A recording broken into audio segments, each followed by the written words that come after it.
Coucou les amis, bienvenue sur ma chaîne. On se retrouve aujourd'hui pour une nouvelle vidéo en espérant que vous allez tous très bien. En tout cas, je vous le souhaite. Donc du coup, je vous reprends aujourd'hui pour vous parler budget, précisément budget course. Donc je vais vous donner quelques astuces que moi je mets en place pour gérer mon budget course. Donc quand je dis course, j'intègre dedans l'alimentaire, l'hygiène, hygiène corporelle, hygiène ménage, produits ménagers entre guillemets, et tout ce qui est pour mes animaux, sachant que j'ai un chat et un lapin. Donc des granules pardon, ou du foin, ou de la pâtée, ou des croquettes, ou la litière pour le chat. Donc voilà, ou la litière pour le lapin. Donc du coup là je regarde, je l'intègre dans mon budget course. Donc du coup je vous partage mes astuces en 6 étapes. Je commence tout de suite. Dans un premier temps, il faut budgétiser pour moi tout. Donc faire son budget global. On en parlera dans une prochaine vidéo. Donc moi je fais mon budget global et dedans je définis mon budget course. Donc toujours un budget pour tous les types de dépenses. Donc pour le budget course, ça va dépendre de votre famille, ça va dépendre de la composition globale de votre foyer. Ne vous inquiétez pas, ça se gère. Si vous débutez dans la budgétisation entre guillemets, ça va se gérer au bout de quelques semaines. Vous allez tout seul établir, parce que des fois peut-être que vous allez vous fixer trop bas ou trop, mais c'est pas grave, vous allez réussir à trouver un équilibre. Au bout de quelques semaines, vous allez réussir à trouver un équilibre. Ne vous inquiétez pas pour ceux à qui ça pourrait bloquer. Donc du coup voilà, se fixer un budget, ne pas aller dans le flou en supermarché, en épicerie ou n'importe, ou au marché, toujours avoir une enveloppe définie, donc que ce soit virtuelle ou en espèces. Une enveloppe définie, ça c'est la base, voilà. Du coup je passe à l'astuce numéro 2. L'astuce numéro 2, c'est très important, faire l'inventaire de tout ce qu'il y a à la maison. Donc voilà, parce qu'on peut avoir des restes de riz, des restes de purée de tomates, des restes de pâtes, des restes de farine, ou des sachets pas entamés de riz, de pâtes, etc. Le congèle, on peut avoir encore de la viande, du poisson, des légumes, enfin, surtout faire l'inventaire. L'inventaire de vos congèles, de votre réfrigérateur, de vos placards de cuisine, pardon, et de votre garde-manger. Et aussi de faire un inventaire si vous avez des animaux, voilà, dans leur petit coin, est-ce qu'il leur manque de la litière, est-ce qu'il leur manque de la pâtée, etc. On fait l'inventaire, on liste tout ce qu'on a à la maison, surtout quand on débute. Parce que moi, je le fais pas forcément, ça m'arrive de le faire, mais c'est pas systématique. On liste tout ce qu'il y a, même les fonds de riz qu'il y a dans les bocaux, dans les placards de cuisine, on le met. D'accord? On le met. Et en fait, ce qui se passe, c'est que là, on va faire notre liste avec l'inventaire de ce qu'on a à la maison. Suivez-moi bien. Une fois que j'ai établi l'inventaire de ce qui me reste à la maison, voilà, je passe à l'astuce numéro 3.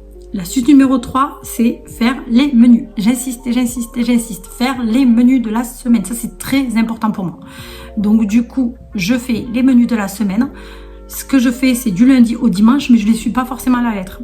C'est-à-dire que je vais mettre des plats pour toute la semaine.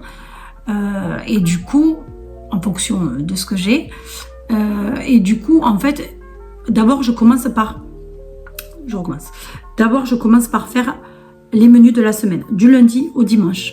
Je m'aide de l'inventaire que j'ai fait, donc je sais que j'ai ça, je pourrais faire tel plat, mais au bout d'un moment je vais choisir autre chose que ce que j'ai à la maison. C'est-à-dire, ça peut m'arriver de vouloir faire un plat défini, ou que les enfants ou mon mari veulent manger.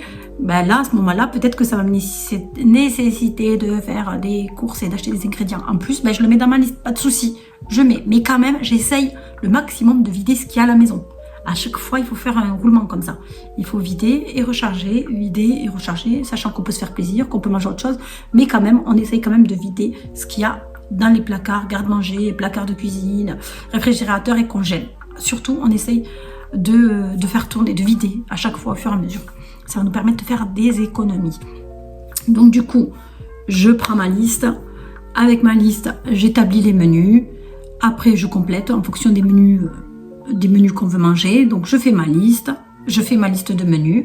Voilà, ça c'est l'astuce numéro 3. Je passe à l'astuce numéro 4. Une fois que j'ai mes menus, ma liste d'inventaire qui a été faite, mes menus qui ont été faits, là je passe à ma liste de courses. Donc là, je vais voir en fonction de ce que j'ai prévu, de ce que j'ai, qu'est-ce qui me manque. Qu'est-ce qui me manque? Donc là, à partir de là, j'établis ma liste de courses. Donc ça va être la liste que je vais prendre quand je vais aller faire mes courses. Sachant que cette liste-là, elle n'est pas fermée. Je peux rajouter dans ma liste du grignotage, du plaisir. Je peux rajouter, mais il faut que ce soit écrit sur ma liste pour pas me perdre en magasin et avoir la folie d'acheter tout ce qui est sucrerie ou gourmandise. Donc du coup, je mets mon plaisir, le plaisir de mes enfants, le plaisir de mon mari, enfin ce que chacun aime manger ou grignoter ou etc. Je le mets dans ma liste. Donc voilà, je mets tout dans ma liste, c'est bon, là c'est carré, là je vais aux courses. Voilà. Et bien, une fois que je vais aux courses, il faut que j'y aille. Ça, c'est l'astuce numéro 5, il me semble. Une fois que je vais aux courses, ce que je fais, c'est qu'il faut que j'y aille impérativement le ventre plein. Ça, c'est vraiment, franchement, je parle en connaissance de cause. Il faut y aller le ventre plein, vraiment. Conseil à y aller après un repas, mais vraiment, un petit déjeuner ou un petit déjeuner bien complet, bien sûr, ou un repas, le repas de midi. Voilà, il faut y aller, il faut vraiment avoir bien mangé, ne pas avoir faim. Parce que le problème, c'est que quand on a faim, on est tenté pour acheter tout et n'importe quoi. Mais vraiment, tout et n'importe quoi. On va rajouter du grignotage, on va rajouter ça parce qu'on n'a pas bien, parce que là, on a envie d'en manger, on a faim. On va rajouter ceci, cela, et ça monte, ça monte, ça monte, ça monte, et on dépasse vraiment la liste, quoi. On se retrouve, si par exemple vous avez budgétisé votre semaine à 100 €, là vous vous retrouvez avec des 200 € faciles, des 150 € faciles. Donc on fait très attention à ça et on y va le ventre plein. Donc voilà pour l'astuce numéro 5. Et l'astuce numéro 6, je dirais essayer d'y aller une fois par semaine, voire 2, vraiment, vraiment, vraiment maximum. Mais une fois par semaine, voilà, se fixer l'objectif d'y aller une fois par semaine en magasin. Vraiment.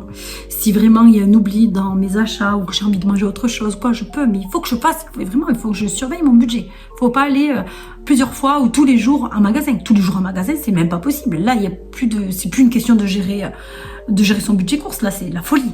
La folie, la folie. Donc, ce que je vous conseille, c'est d'y aller une fois par semaine. Franchement, c'est le top. Une fois par semaine. Allez, s'il y a un oubli ou s'il y a quelque chose de pas prévu, on peut y aller. Mais on gère toujours avec la liste. Toujours, toujours, toujours avec la liste. Du coup, y aller une fois par semaine, ça c'est vraiment le gros conseil que je puisse donner pour la fin. Donc voilà, donc ben écoutez, j'ai fini. J'espère que ça vous aura aidé surtout. Et ben, je vous dis, faites attention à votre budget, faites attention à vous, prenez soin de vous. Et je vous dis à la prochaine pour une prochaine vidéo. Bye bye!